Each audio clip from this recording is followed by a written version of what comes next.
Welcome back, and if you're joining us right now, this is KTN Scoreline. My name is Moses Wahisi, and plenty part of the first half of the show, we've been telling you what is happening at Gor Mahia, FC Leopards. At the same time, we've also been able to see how the National Cross-Country Championship has been able to transpire. But at this particular time, we look at another national team, and this is the basketball team. The basketball team, they went for the FIBA Afro-Basketball round 1 of qualifiers in Rwanda, and there they were able to win only one single match. They have a second nod, a second opportunity to at least bag another tie. Just one game is needed from them, and with that they will qualify for the FIBA Afro-Basketball. Yes, Mills is their head tactician at this very time. A tactician that is saying, I have players who are experienced. And with that experience, she believes that the team will be able to tick, and with that, they will be able to get a slot for the FIBA Afro-Basketball.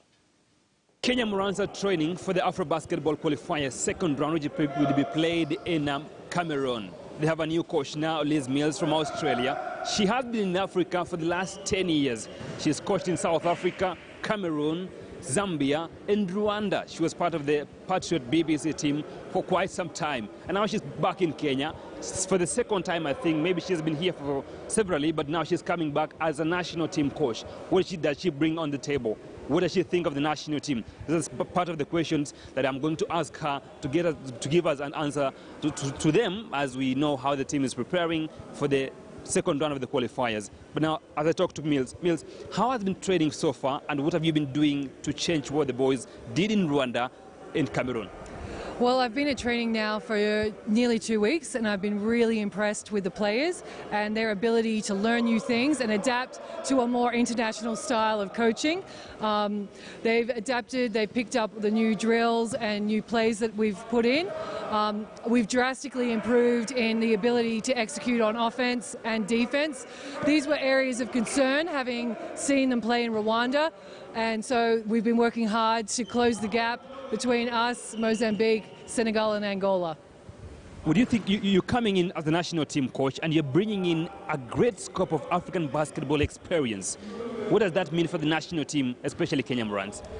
I'd like to think that the experience I bring helps us play at a higher level, more of an international level rather than just a Kenyan style of play, adapting to the continental FIBA tournaments, and so that we can compete at the level of like the big powerhouses in Angola, Senegal, Tunisia, Nigeria.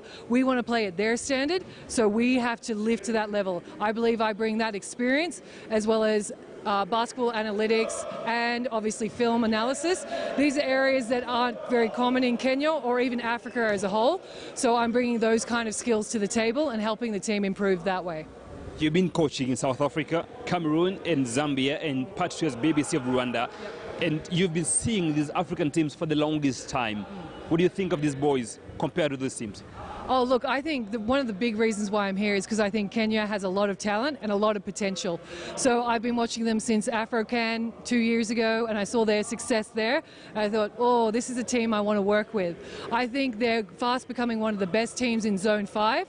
Obviously, Egypt is still the team to beat. They've got a long history of success, and I really think we're kind of sitting now in that middle tier with the Malis, the Central African Republics, but we've got to prove we belong, and that starts with qualifying for Afro-Basket 2021. Qualifying for the Afro-Basketball 2021 is not a big deal. You can compare, like, in one way or the other, you are in fast, 1 foot in, 1 foot out. But clearly, you will qualify, as I think, and I believe you will. What do you think will take this team to get to the semi-finals or quarter-finals or even the finals? Well, I like to take one step at a time. It's important as a coach not to see too far. You take one step at a time, and that's qualifiers. And we can't disrespect any of our Senegal, Angola, Mozambique. Yes, Mozambique didn't have a great game in Rwanda. Well, we didn't play great either, but we still got the win. We've still got to go out there and beat them again. 16-point differential means nothing to me. We need to go out and get that win, and then we qualify, and then we set new goals for Afro-Basket. So until that happens, I'm not jinxing us. We're looking at qualifiers. You will be in Cameroon, Yaoundé, Cameroon, for eight days, yeah. Clearly in Cameroon. What is your target? So for us, we'll have a practice game lined up against Guinea, who is there in Group C. So because we haven't been able to have practice, obviously, games in Kenya because of COVID restrictions, so that will give me an opportunity to bring in our international guys and integrate them in with the squad. I'm sure they'll easily integrate, so I'm not worried about that. First game is against Senegal, then Angola, and then Mozambique. We're obviously looking to improve our performance against Senegal and Angola. Senegal beat us by 38 points. So we're looking at drastically reducing that margin and playing 4 strong quarters. Against Angola, we lost by 18. So we could push them a lot harder than what we did in Rwanda. And Mozambique, we want to go out and beat them by exactly the same margin. But we respect all our opponents. We understand that everybody has improved, but I feel very confident in our preparation, and I know that we can go there and qualify. Last time Kenya did this was 27 years ago. Like, we can say some of these players were babies, just babies. Some of them are not even born. True. Clearly. True. Yeah. What do you think it will feel like for you and for them to be in the qualifiers, in the finals, Afro-Basketball? Oh, I think it's going to be huge for Kenyan basketball. I think the Morans have done a great job so far. Probably since about 2017, 2018, they've started really focusing on getting this national team into Afro-Basket. So this is a culmination of all that effort, especially by the former coach Cliff, has done a great job getting them to this point. So I must give him a shout out, and Coach Geyer as well, and everybody who's participated and been part of this movement. By qualifying for the first time in 27 years, this is gratification for all the hard work that they've put in. And so hopefully we can represent Kenya, make everybody proud, and create history. My last question to you, what do you tell Kenyans who are out there? Maybe they'll be watching through Facebook. What do you tell them?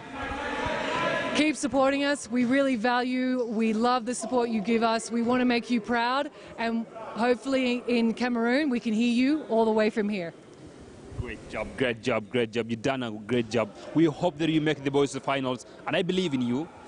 And hopefully Kenyans believe in you, then you'll make it to the finals. Thank you so much for your time. Good luck and all the best. Thank you. That is Coach Liz Mills from Australia all the way to Kenya. She's now coaching the national team, Kenya Morans. Hopefully she's going to make it to the finals. Hopefully Kenya is going to be in the finals, or maybe semi-finals or quarter-finals, depending on how far they want to push themselves. But the boys, they're determined. They've said it clearly. They want to be there. Still on the basketball gear, the Kenya Ports Authority team, that is a ladies